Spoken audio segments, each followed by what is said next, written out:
So, welcome once again. We are on page, we are studying this book, Experiencing Being. We are almost at the end of the book, page 66.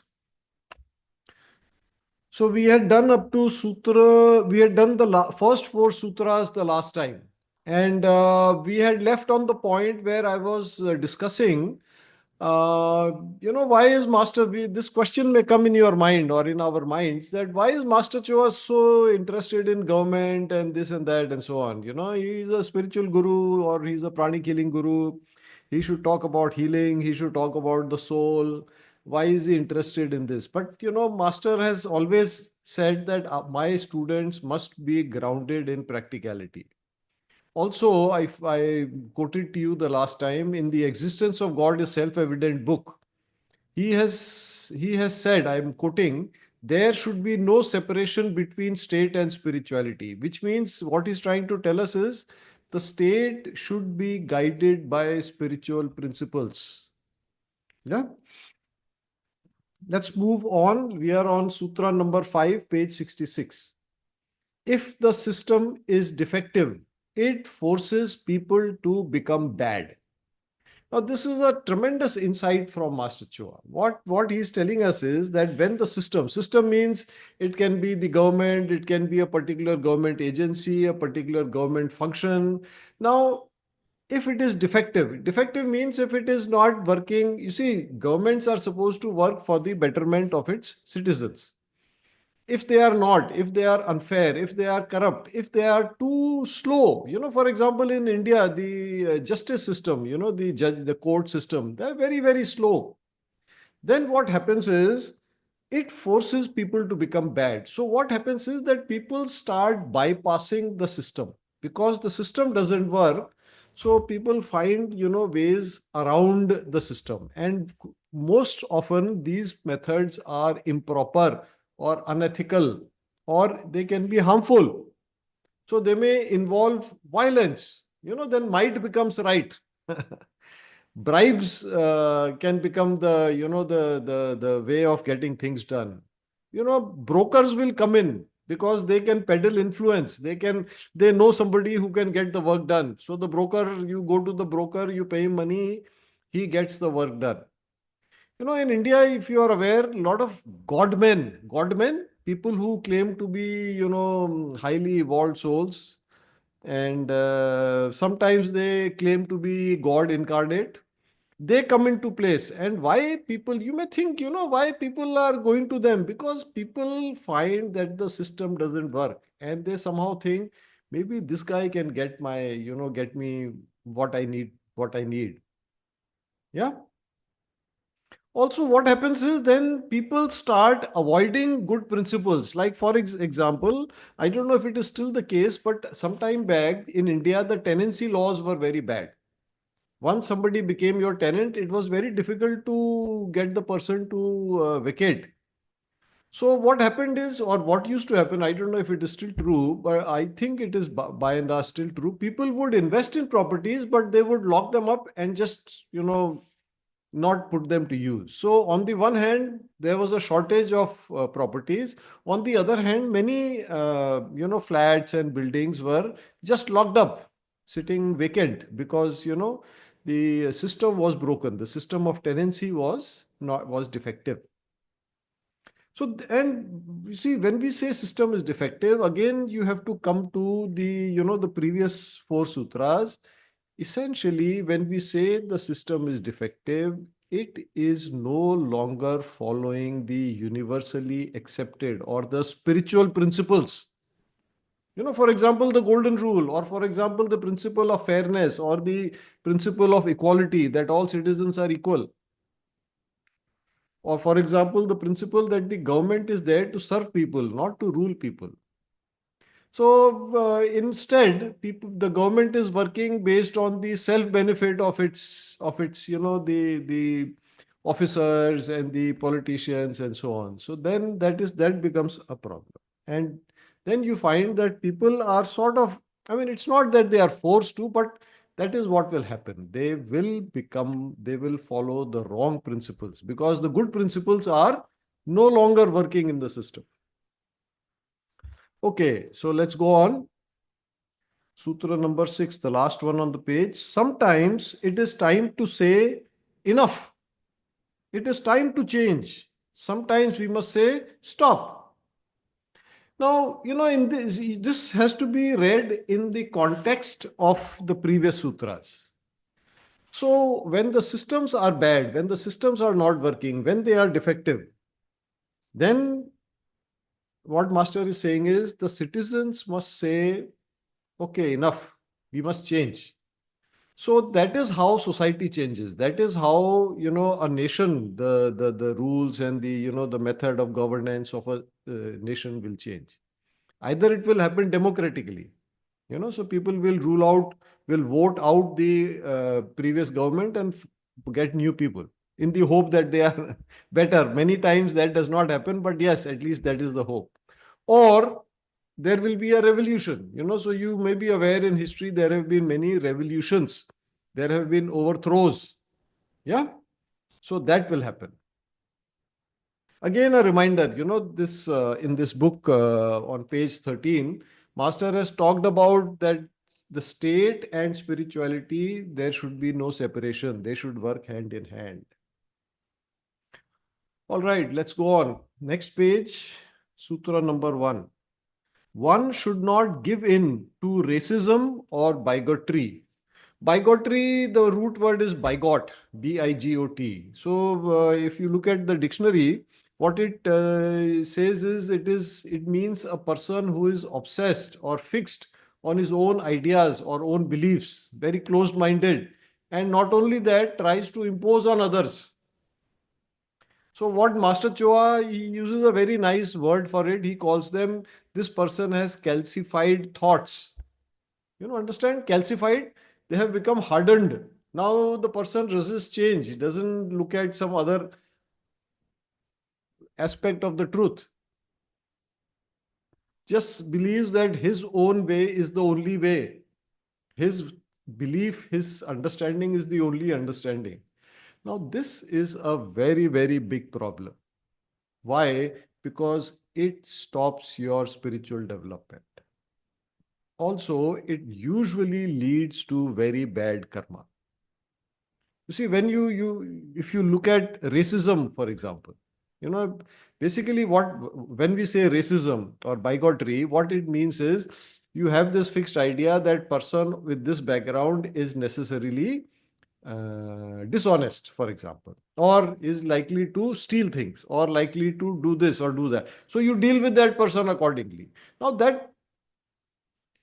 it is never true that everybody from the same background is the same. It never happens like that. So you end up with bad karma, and also because your mind is now fixated, and you don't have an open mind, you do not accept change, you do not accept a different outlook, you do not, so your progress stops. You see, racism, what it means is that when you see the person, you don't see the person as a soul, but you see the person, the identity of the person is that person's race or caste or, gender or whatever.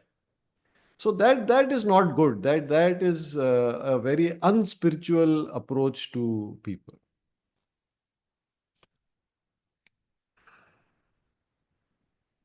People must have the will to create change. Status quo is not acceptable. Now, again, this is again, Master is talking about not having a closed or fixed mind, not being a bigot, a bigot. I'm not entirely certain how to pronounce it correctly. Bigot or bigot or so. What Master is reminding us is of the law of change. Law of change is the law of nature. What it says is that everything is changing in every moment. If you look at every instant, the world has changed. You may not be able to comprehend the change, but it has changed. Every time I do this, something has changed in the world. Something has changed. Somebody may have taken birth. Somebody may have left the body. Somebody may have realized some truth. Somebody may have cheated somebody. Somebody may have helped somebody. Things are happening all the time. So change is a law of nature. And also, you have to see in a bigger perspective, it is a part of the divine plan because this ensures that we evolve. Evolution requires constant change. So we need to adapt, and by adapting, our abilities increase. Now, if we avoid change, if we resist change, then we are going against the law of nature. We are going against the divine plan. You might have come across these two terms, conservative and liberal. Now, conservatives are people who like to resist change, who think that the old way is the correct way, with no need to change. As compared to liberals who are supposed to who approach things with an open mind, who are ready to change, who are looking for change and are, they sort of embrace change. Now, the thing to remember is that change is inevitable. That is what the law of change is. Either we have the will to change, otherwise, we will be forced to change. Now, which do you think is more painful? When we look for change, we have the will to change, or when we are forced to change against our will? Obviously, when you are forced to change, it is more painful, it is more difficult. So, what Master is telling us here is we have to become, it is better to cause change, it is better to welcome change. Yeah, because change is inevitable. And change is good, and change is a part of evolutionary plan, it is a part of the divine plan. Don't resist it. For there to be real justice, you cannot look at a person's mistakes. I'm sorry, look only at a person's mistakes. You must look at a person's good deeds. Justice must be based on the whole truth, not on half truth. The scale of justice has two discs. So very interesting. A little bit out of context in the sense that the previous sutras were going in a different direction. This is going in a different direction, but nonetheless, this is also a very, very important sutra. You see, this happens to all of us, to every one of us, and a lot of times. Where, for example, somebody is doing some work for you. Maybe somebody in the family, maybe it's a domestic help, maybe it's somebody in your office, whatever. Maybe you have gone to an office and there's somebody who has to do work. Now that person does 10 things. 9 things are done very well. One thing, there is a mistake. It is human nature, or let me say, an average person's nature is to only focus on the mistake and just ignore the 9 things that were done properly. You are understanding, right? 10 things were done by the person, 9 things very good, one thing, some mistake. So we tend to focus only on the mistake. That is what Master is talking about. He's saying, now for there to be, so for example, you are a judge sitting in a court and now somebody is brought to you, some cases come to you that this person, he did this, he did that. Okay. So you say, okay, what are all the things this person did? You weigh them. You say, okay, there are 10 things this person did. Good. One mistake this person made. Of course, lesson has to be learned for that mistake, but it has to be balanced or weighed down, or, so when Master talks about the two discs, have you seen the Lady Justice? There is a statue with this lady with the eyes tied, eyes blindfolded and holding a scale, है ना, तराजू जैसे India में बोलते हैं तराजू. So Master is reminding there are, why is there a scale? Because you have to weigh the good acts and the mistakes. You cannot just look at the mistakes.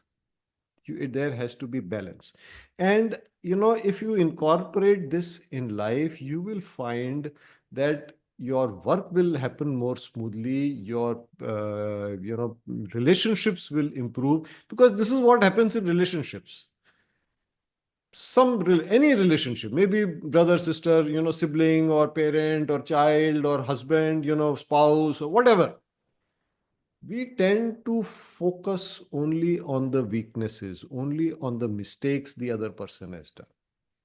If we were to balance, number one, the way we deal with them will be better. Number two, they will respond much better to us. They will be much more interested in doing good things for us or helping us, or, like that. So that is what Master is talking about. Do think about this sutra. This is a very, very important sutra. We must incorporate this in our lives. Maybe if you can just keep focusing, the scale of justice has two discs. Just remember that. One disc, good deeds. Second disc, the mistakes. Of course, mistakes means lesson to be learned, something to be learned, some correction required, but also appreciate. You remember we talked about forgiveness and things like that. So, before saying something harsh, you should touch your heart, you should think about. You remember we have done all that. Before you criticize somebody, you must mention a few good things that that person has done. उसकी आप चार पांच अच्छी qualities को पहले सोचिए, बोलिए, and then you can say one or two things that that person needs to improve on. I think that is where, if we are able to do that, you will see, I'm promising this to you. Number one, your relationships will improve. Number two, you will find that people will be more interested in doing work for you, or in helping you, or working with you, instead of if you just focus on their mistakes. I think Master Stephen Co, I remember in some sessions, he says we tend to put people under a microscope. What does it mean? Under a microscope, we will only look at their mistakes and we will magnify their mistakes. We will judge them only based on those mistakes. So, in management, or in business circles, this is called management by exception. Your manager never notices you when you are doing good work, but you makes one small mistake, the manager will catch you and will, shout at you or reprimand you, or want to punish you. So that is not a good idea. All right? Okay. Let's move on. The reason why we have so many problems in the world is because of ignorance.